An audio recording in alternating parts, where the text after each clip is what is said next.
everyone, welcome back.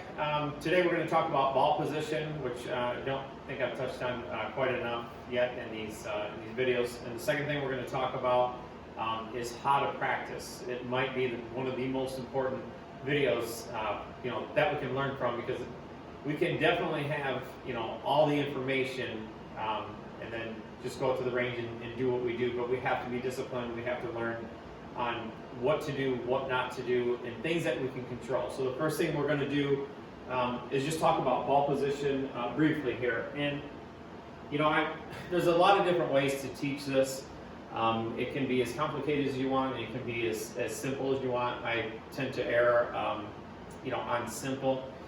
I've seen ball position for every single different type of club and shot, and it can get pretty overwhelming. So when I teach ball position, it's basically what do we want the ball to do, how do we want to hit it, and how does that match up to the swing arc or the swing circle. And that's what we've been kind of talking about throughout these tutorials. So I know basically for all of my irons that I want to hit ball first, ground second, and probably take a little bit of a divot. So when I know what I want to do with a golf ball, that's how I line it up compared relative to what I'm doing to my swing arc. So the middle of my stance is right where my swing arc is going to bottom out.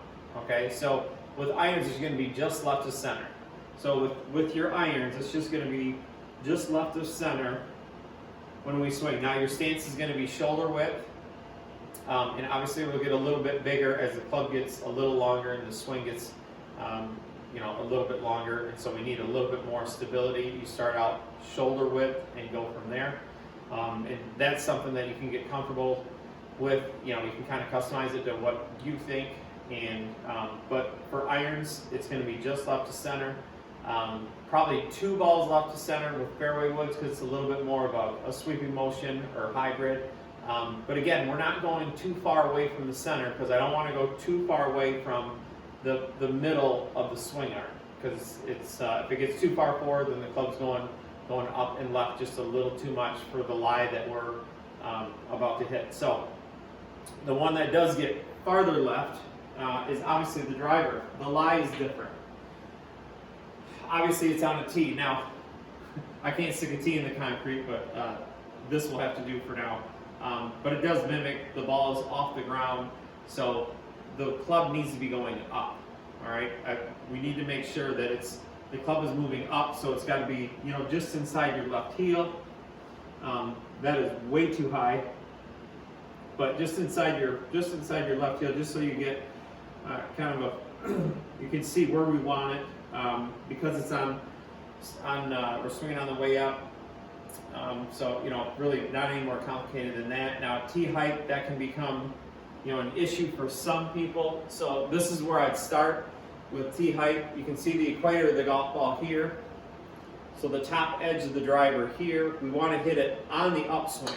So the ball has to, especially with these deeper faces, the ball has to be teed up high enough to be able to hit it on the upswing. So again, equator of the golf ball, and feel like that lines up with the top edge. You can see it a little higher, a little lower, again, depending on what type of shot you're going to hit. If you want to hit it higher or lower, that's fine, but that's where I would start.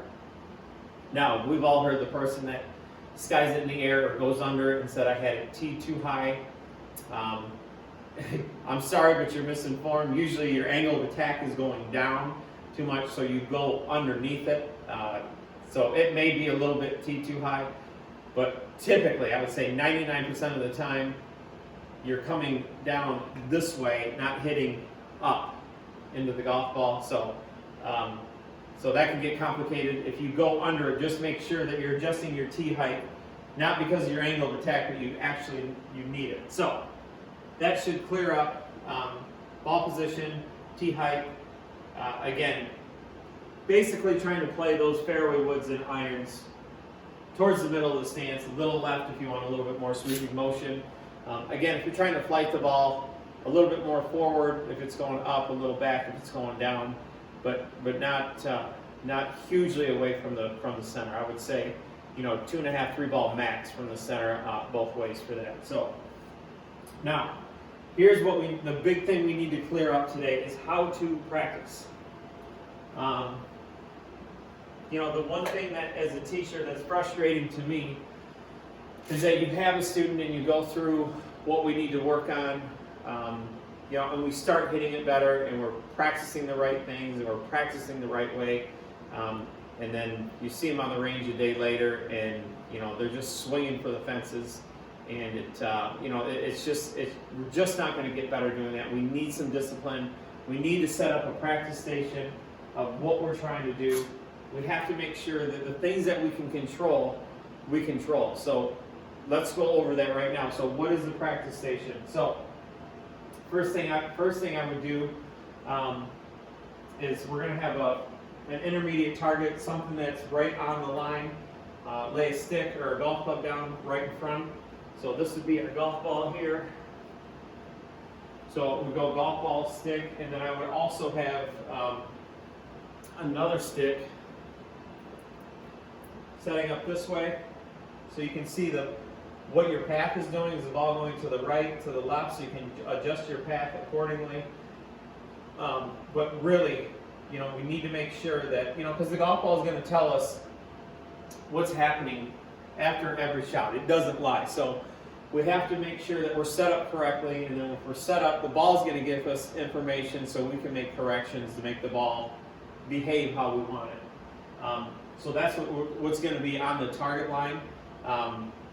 So and if you missed anything on how to line up, how to set up properly with the target, that's in another tutorial, and it is definitely labeled, so you can go back and review that. So another stick would be on my feet line. So again, another thing that I can control is my practice area. So my feet, hips, and my shoulders are parallel left, because I'm a righty, parallel left to my target. They're not on the target line, but when I have a stick that's, again, lined up parallel left to my target stick, I can make sure every time that I'm set up correctly. Okay? Now, these are, again, all things we can control. Number 3, grip. Our grip needs to be consistent every single time, because a change in the grip can definitely make the golf ball go one way or the other. It can make it react how we don't want it to, and then all of a sudden we're making swing changes, and all we've done is not have a consistent grip. So we have to make sure, again, there's a tutorial for grip, but we have to make sure that our grip in the face of the golf club is lined up correctly, and our hands are going on the club the same every time. Now, if I did, let's say, did this to my right hand, okay? Now, that's only a few degrees. It doesn't look like much, but it's going to do a lot to the face of the club. So, you know, even moving your right or left hand a few degrees will change how the face reacts. So make sure that your grip, make sure your setup is consistent. Again, these are all things that we can control. And tee the ball up when we get to the golf ball. Tee it up every time, so this doesn't have to change. If we're taking a divot every time, obviously we're not going to hit it out of the dirt. So we keep moving, and then our station, you know, we're good for 3 or 4 shots, and then what? You know, all of a sudden, well, we can't hit here anymore, and so we just start practicing on our own, and we get away from it. So tee the ball up. Again, you know, that's why when you're practicing, I like to tee, because we don't fall in love necessarily with what the golf ball is doing right away. We're just trying to develop the feeling.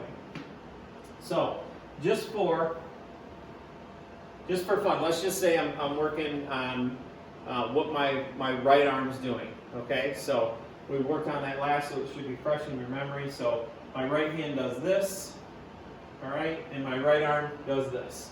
Okay, so those are the 2 motions. Let's say I'm here to practice. Those are the 2 motions that I'm trying to accomplish. So the first thing I do is do some motions, get in my posture, do some motions with just my hand. So my hand goes out, my arm goes out. Or my arm rotates this way. My hand goes out, my arm rotates. Hand goes out, my arm rotates. So I do that over and over again, and I get the feeling of what I'm trying to do. Okay, now I put the club in my hand. And I do that. Make sure my grip's right. Make sure my posture's right. So again, feel my hand go out and my arm go back. Feel my hand go out, feel my arm go back. Okay, now I'm just going to make a little swing. So my hand go out, my arm go back, and swing. Hand go out, arm go back, and swing. Now you'll see that I'm really exaggerating what I'm trying to do. Here's one of the things that will help you tremendously when you're trying to make a swing change. If I'm here with my swing, okay, and I want to be here, that's the hardest move to make. I've got to spend some time kind of overdoing it, and then if I need to, dial it back. Because when the ball gets into play, it's going to be hard for me not to go back to this swing. So I need to have enough variance over here where it feels completely different, and then I can dial it back if I need to. It's funny, and you've seen this before, and you've seen it on TV, I'm sure, is a tour player swing, and what he's trying to do looks nothing like what his swing does, because a lot of times feel and real are so different.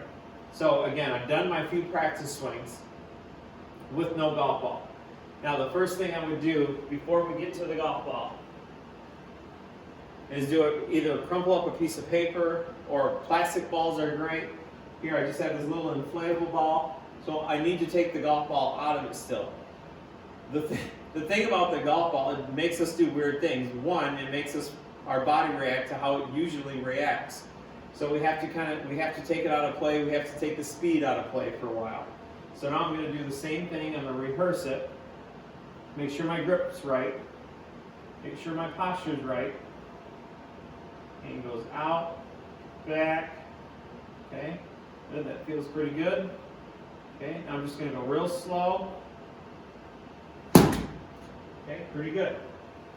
Alright, so you can see I'm over-exaggerating a little bit, and that's the whole idea, okay? Now we get to the golf ball. Now I would say 80%, 70%, when you're really in a practice session, I mean you're really trying to change things, are probably 50%, so we call it full motion, half speed. So we're trying to, again, if we go full speed, it's too much to handle for our mind. We need to slow it down. The swing's only a second and a half. You know, we need to bleed that out a little bit so we can really focus and concentrate on what we're doing. So again, golf ball's in play. Make sure my stance is right, make sure my grip's right. Posture, I'm going to feel. So my right hand do this, then rotate and back down. I'm just going to hit a little one now. Okay, so that felt pretty good. And that's what I'm going to do. I'm going to make sure that I keep practicing this at a slower speed until I can feel like it's second nature, like I don't even have to think about it. Okay, so ready to go here, there, and down. Okay, one more. But this is where the work is done. This is where discipline is so important.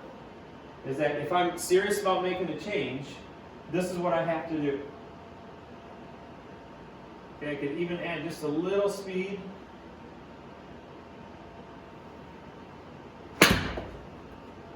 Okay, so but that's about the speed that I'm gonna practice at. So I hope this helps. The more disciplined you are, you know, it's not always the most fun thing to do. We all want to go at it 100%, and you know, I wish we could just wish it into our swing, but it does take work and it does take a little time. To get the most out of your practice, this is what we want to do. Just simply going to the range, because it looks nothing like the golf course, and just hitting golf balls with no target and no feedback. You know, you may be getting exercise and some suntan, but you're really not getting any better at your golf swing. If anything, unfortunately, you're getting better at your bad habits or everything that's already ingrained in your swing. So I hope that helps, and we'll be back tomorrow.